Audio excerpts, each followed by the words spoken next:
భారత రక్షణ రంగంలో ఇండియన్ డిఫెన్స్లో అనంత్ శస్త్ర వార్తల్లో ఉంది.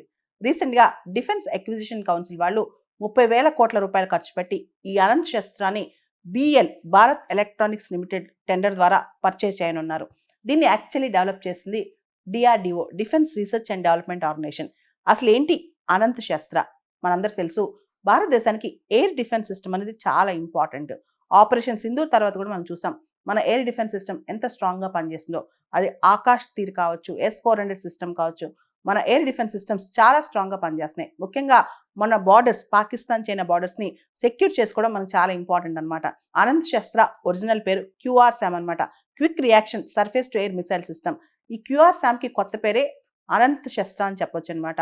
ఈ QRSAM quick reaction surface to air missile system అనేది చాలా ఇంపార్టెంట్. దాదాపు 5 to 6 regiments of quick reaction surface to air missile system అంటే 5 to 6 రెజిమెంట్స్ ఆఫ్ అనంత్ శస్త్రాన్ని మనం ఇప్పుడు ప్రొక్యూర్ చేసుకుంటున్నాం.